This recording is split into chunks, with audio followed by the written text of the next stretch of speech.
Hala, mga kababayan, Diyos ko.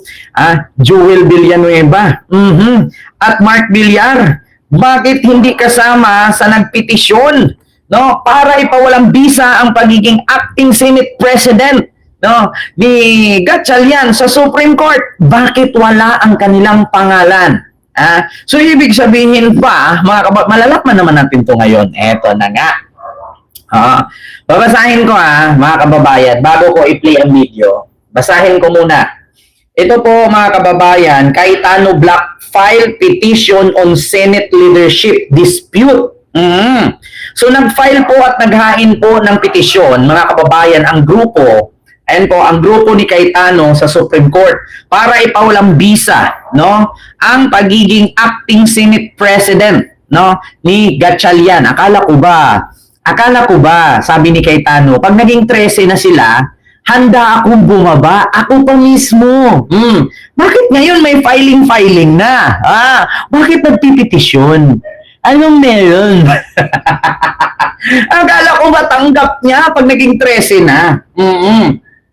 Pero bakit nag-file ng petition at hindi matatanggap or hindi niya matanggap na mapapalitan siya? Nako, iyak na din na, Petra, ang banga. Ang bato pala, banga. Eto na, mga kababayan, babasahin ko na. Ma'am Jolly Land, ayun, may kilap shout out, Mama Ribet. Cayetano Black files Supreme Court petition on Senate leadership dispute. Naghain ang Cayetano Black ng petisyon sa Korte Suprema kaugnay sa issue ng liderato sa Senado. Bakit daw? Eto na. Hiniling nila sa Korte na idiniklarang null and void ang Senate session noong June 3 at kilalanin si Senator Alan Petra bilang Senate President. Wow! Ano yan? Gagawin yung ulyanin? Gawin yung ulyanin ng taong bayan. Hindi matanggap ni Petra. Napagalitan siguro ni Sara. Siguro, laki-laki ng budget mo, tapos hindi mo magampanan. Eto, at saka sa totoo lang mga kababayan, ang sakit po kasi talaga sa dibdib na hindi ka man lang tumagal ng 1 linggo bilang Senate President. Buti pa yung House Speaker siya, tumagal ng 15 months. Etong Senate President ka, hindi pa lang umabot 3 araw na palitan. Masakit talaga sa dibdib. Hindi kasama sa petitioner, sino? Si Joel Villanueva at Mark Villar. Bakit? Mga kababayan, mukhang tinalikuran na nga ni Joel. Mukhang si Joel nga ililipat na talaga kay Win Gatchalian. At yun ang alam ko talaga. Sabi nga niya, ito po ang tulay kung bakit nilagay tayo sa posisyon ng Diyos para maglingkod sa taong bayan, hindi sa kaibigan, hindi kay Alan na. Yan ang sabi ni Joel. Ito na. Hindi kasama sa petitioner sina Joel Villanueva at Mark Villar. So, andito nakalagay mga kababayan ang mga petitioner. Basahin ko. Senator Alan Cayetano, Senator Lorna Regina Ligarda, Senator Pilar Juana Pia Cayetano, Senator Jinggoy Estrada, Senator Christopher Lawrence Go, Senator Rodante Marcoleta, Senator Maria Imelda Josefa Aimee Marcos, ang haba ng pangalan, pangit naman, Senator Robin Hood Padilla, bakit may Robin Hood na? Senator Camille Villar at Attorney Jose Luis Montales. Nako, ito yung mga petitioner. So ngayon, nagtatanong po ako, mga kababayan, nasaan si Mark Villar? Nasaan si Joel Villanueva? Ba't wala dito? So ibig sabihin, goodbye Cayetano na. So ibig sabihin, iyak na si Petra. Goodbye Petra, goodbye Petra.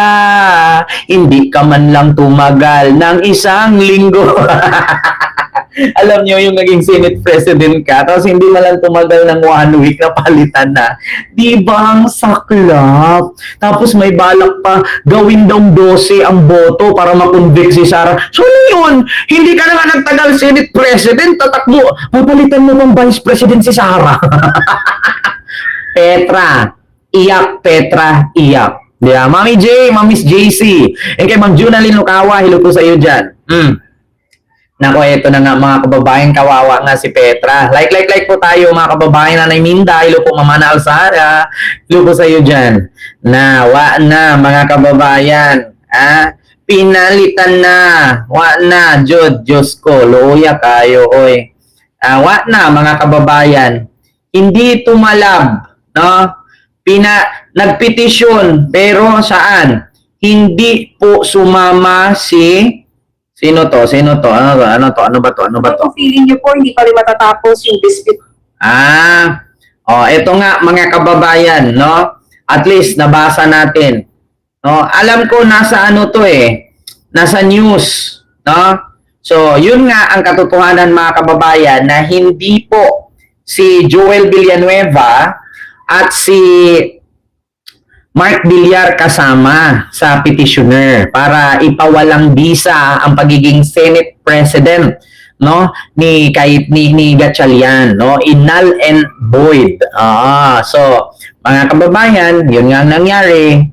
So magiging 13 nga. Wala si Villanueva at si Villar. Ito po, pakinggan natin mga kababayan.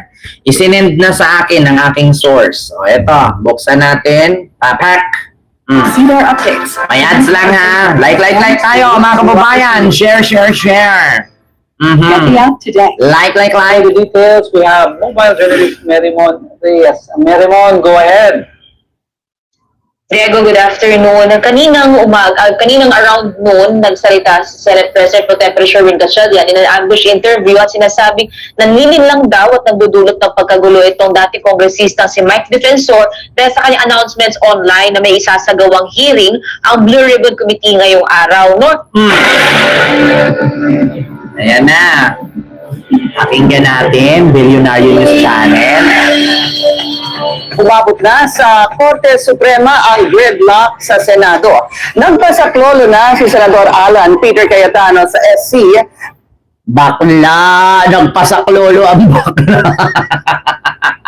Oy, bakla! Tanggapin mo na! Uy, mahiya-hiya ka noon, kapal na mukha mo, bakla! Tanggapin mo na bakla na hindi ka Senate President. Ano to? Yan nga, tama nga sabi ni Trillanes na kapag nagkaroon ng posisyon na babaliw. Ma'am Maria Santos, silo po sa dyan sa UK, ma'am. Na ayan na bakla. Tanggapin mo na kasi bakla. Oy, bumaba ka na. Petra, bumaba ka na. Mahiya ka naman. Ang hinamon niya ang liderato ng paksyon ni Senador Win Gatchalian. Ang detalye sa agenda report ni Hannah T. Ayan na, baklang Petra.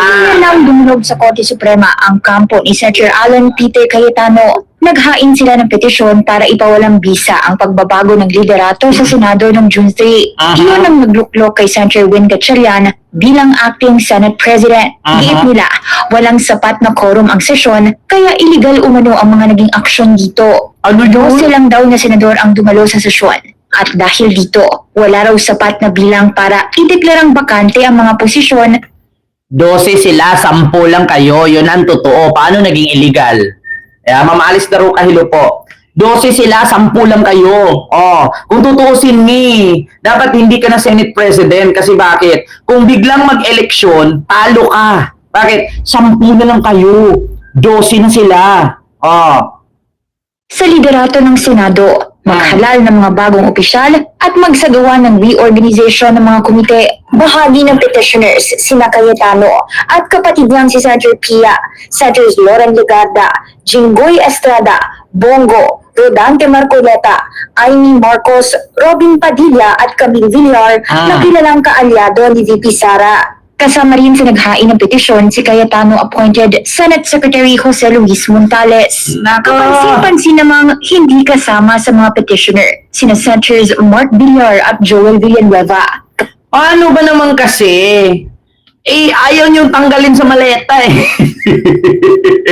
Paano ba naman kasi sasama yan sa petitioner? Ayaw niyo man tanggalin sa maleta si Villanueva. Lagi yung sinasabi, ginigiit ninyo, totoo po, itong maleta diniliver. O, syempre, sino pang sasama sa petitioner? Dinamay niyo sa maleta. Tapos si Joel Villanueva, paano siya sasama sa petitioner? Sabi nga ni Joel, Diyos po ang nagluklok sa akin sa posisyon para magserbisyo sa bayan. Hindi sa kaibigan. At baka nga, malaman-laman natin sa sunod na mga araw, si Joel Villanueva makatanggap na rin ng maleta. Tangina talaga, Yeah. Baka sa mga susunod na araw, mga kababayan, si Joel Villanueva, meron na ding maleta. Kahit na bahagi sila ng Cayetano Block. Hinihiling ng kampo ni Cayetano ang pagpapalabas ng status quo anti-order. Kung pagbibigyan, maibabalik ang sitwasyon sa Senado bago naganap ang pagbabago ng liderato ng Kung pagbibigyan daw, maibabalik daw ang estado ng Senado.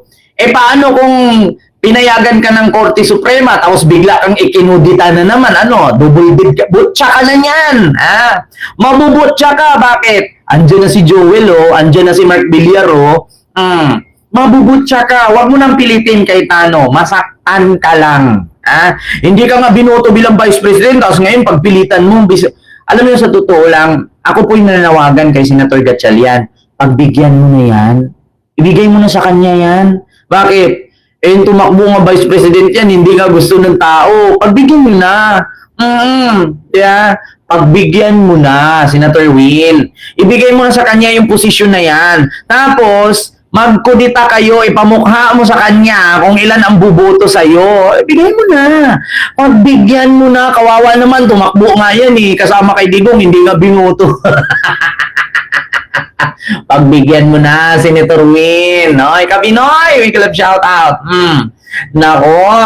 Pagbigyan mo na, Senator Win Gatchalian. Ibigay mo na kay Cayetano yung posisyon para maranasan naman niya maging Senate President. Diyos ko, ang sakit kaya siya dibdib. Wala pang 3 araw na palitan na. Mga kababayan, baka naman kasi napagalitan ni Sara. Baka naman kasi binato din ng laptop. Baka sinabi ni Sara, laki-laki nung balato ko sa'yo, tapos hindi mo magampanan bilang Senate President. Ano yan? Wala pa 3 araw na palitan ka na. Diba? Siguro hindi sabihin ni Sara yan. Bakit? Baka sabihin ni Cayetano sa kanya, ako nga dati pinalitan mo diba? Nako mga kababayan, ito na nga yung sinasabi ko Continue! 3. Habang dinidinig ang kaso, ayon sa Cayetano Camp, hindi lang mga posisyon sa Senado ang nakataya sa alitang ito. We have faith, that the issue is something that is very important, not only now but in the future. The issue will determine our kind of democracy, our kind of government. It will also be a lesson to all senators when it comes to power and restraint. Ano daw, democracy? Sobra-sobra na nga yung paggamit nyo sa demokrasya, binababoy nyo na nga Tignan nyo, sa sobrang demokrasya ninyo dyan sa Senado, biruin nyo, nakagawa kayo ng sarili ninyong Senate, nakagawa kayo ng sarili ninyong Blue Ribbon, nakagawa kayo ng sarili ninyong hearing, tapos sasabihin mo, part of democracy, tigilan nyo nga ako, para lang, wala namang ibang script yung mga didis, patay na daw ang demokrasya. Saan ka nakakita patay ang demokrasya, pero nagsumba sila sa harap ng Senado? Hindi naman sumba area yung harap ng Senado, kalsada yan patay na daw ang demokrasya ng Pilipinas, pero nagsusumba sila. Saan yung patay na demokrasya? Tapos naglalagay pa sila doon ng kabaong. Saan ka nakakita? Senado lagyan mong kabaong. Tapos sabihin patay ang demokrasya. Tang-ina nyo. And following rules. Hinain ang petisyon isang araw bago ang special session na ipinatawag ng Pangulo na layuning bigyang prioridad ang mga panukalang hindi natalakay bago mag-adjourn ang sesyon ng Senate. Una nang nagpahayag si Villanueva na dadalo siya sa plenaryo kung matutuloy ang special session. Kung sasama siya sa 12-member majority block, posibleng maabot ang 13 votes na kinakailangan para formal na mailuklok si Gatchalian bilang Senate President. Naku, mas lalong iiyak si Cayetano dyan. Baka mas lalo na ako magbibigti na yan. Diyos ko. Magulat-gulat tayo yan. Baka tatalon yan doon sa ilog na ipinagawa niya kay Diskaya na hindi naman maayos. Naalala niyo yung proyekto ng mga Diskaya sa Taguig? Hindi maintindihan. Hindi pantay. Nako. Baka doon tatalon yan sa ilog. Baka hindi niya matanggap. Baka magbigti yan. Wag naman, Senator Joel. Wag ganun. Advisean mo. Pikpikin mo yung balikat. Sabihin mo, lason yan. Tindigan na noon ang Gatchalian Block na valid at legal ang pagdeklara nila ng quorum noong June 3. Nako! Inilabatay nila ito sa Avellino versus Cuenco case ng Korte Suprema. Nako! Kinikilala rin si Gatchalian bilang acting Senate President ng Ehekutibo Nako! at ng ilang legal experts. Nako! Sa gitna ng Senate gridlock, hindi pa nagpapahayag si Cayetano sa ngayon kung dadalo ba siya sa June 17 special session. Hindi dadalo yan. Bakit? Mahihiya yan eh. Siyempre, nandun si BBM. Hindi dadalo yan, mga kababayan. Mahihiya yan. Pero kung dadalo siya, hindi na din ako nagtaka. Bakit? Kapal mukha niyan eh. Kung hindi siya dadalo, nahihiya siya. Pero kung dadalo siya, ibig sabihin, makapal talaga mukha niya. Ma'am Lili Tonini, hilo po sa'yo dyan. Hindi dadalo yan. Hinamon nga ni Tulfo yan eh. Sige, pumasok ka. Or else, duwag ka. Otherwise, duwag ka. Diba? Sabing ganon.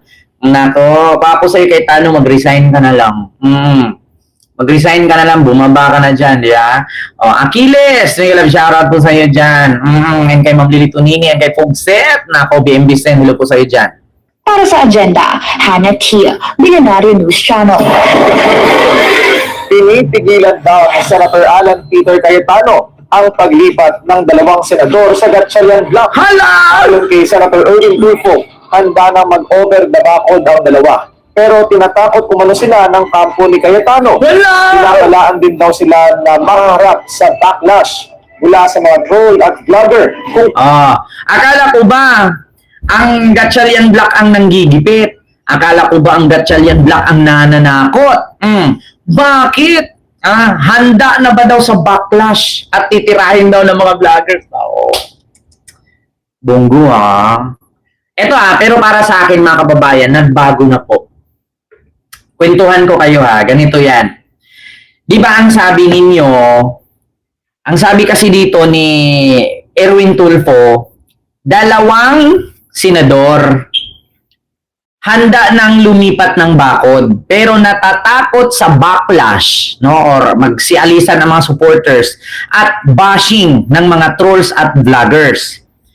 Di ba ang sabi ninyo, si Bongo yon? Hindi po si Bongo. Alam niyo kung sino? Si Aimee. Si Aimee.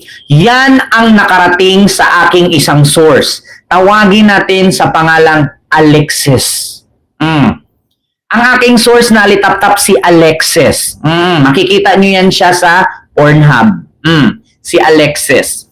Ngayon mga kababayan, sabi sa akin ni Alexis, si Aimee Marcos daw ang isa sa gustong tumalon sa majority block ni Gatchalian. Handa na daw si Aimee, mga kababayan. Handa na daw si Aimee lumipat. Tapos, tanggap na daw ng mga anak ang bashing. Kaya kung napansinin nyo kanina, hindi pinapasok si Aimee doon sa hearing ni Defensor. Mga kababayan, kung napansin ninyo, yung isa kong source, sabi si Bongo daw. Pero yung isa kong source, medyo malakas-lakas. Kaya daw hindi pinapasok si Aimee kanina doon sa hearing. Hindi naman siya hearing Parang press con yun Kasi daw si Aimee ang babaliktad. Si Aimee. Si Aimee daw. Sukang-sukan na. Kaya hindi siya pinapapasok, napansin nyo. Hindi siya pinapapasok. Si Chabit lang. Si Chabit lang ang pinapapasok kanina doon sa hearing. Hindi si Aimee. Kasi nararamdaman ni Petra na si Aimee at si Joel ang tatalon. Ngayon, si Mark Villar hindi daw talaga tatalon, kundi nasa abroad lang. Kaya hindi nakasama doon sa petitioner. Yun ang totoo. Mga kababayan. Yun mga kababayan. Hay nako, mga kababayan. Ano sabi ni Ma'am Hera Lopez? That's why you're so involved in online slander. Ano daw? Kaya yun ang rason, mga kababayan. Meron daw kasing source na nakakaalam na kaya daw hindi pinapapasok si Aimee. Ito source lang to chismis. Kasi daw si Aimee daw yung gustong lumipat. Kaya hindi siya pinapapasok kanina. Alam nyo na. Si Mark Villar daw, hindi daw nakasali dun sa petitioner kasi nasa abroad. Si Camille lang daw ang nandito. Kaya kasali si Camille. Pero si Joel talaga, totoong wala kasi gusto talagang lumipat. Trabaho para sa taong bayan, hindi para sa kaibigan. So yun ang sabi ni Joel. So si Aimee, ewan ko, basta nagkakagulo sila. Oo, nagkakagulo sila, mga kababayan, mga DDS. Alam niyo naman pag mga DDS, pag nagsama-sama yan, nakakabuo ng kwento. Biruin nyo, yung matagal nang nakakulong, nakatanggap ng maleta. Yung matagal nang patay, tumanggap ng maleta. Nakakabuo sila ng mga bagay pag nagsama-sama ang mga bobo. Yun po yun, mga kababayan. Ano daw? That's why you're not too active in criticizing social media. Ano daw? So, yun po, mga kababayan. And sabi ni Ma'am Nini TV Vlog, ayan, kumusta po sa iyo dyan, ma'am, sa iyong mama? Anong pangalan niya sa mama mo? So, yun po yun mga kababayan ang nakarating. So, ayun na nga. Wala si Mark Villar, wala si Joel sa listahan, pero kasama si Aimee sa petitioner. Pero, kawawa nga si Aimee ngayon na pagbintangan na butterfly. Si Aimee, na dating paru-paro, ngayon butterfly na. Mga kababayan, si Aimee na dating paru-paro, ngayon butterfly na. Lalaki nga at babae, di ba? Si Joel daw at si Aimee. Yung sabi nila. So, kaya nga ba, hindi siya pinapapasok kanina dun sa Mandaluyong. For sure, meron na din yung maleta si Aimee. Hay nako.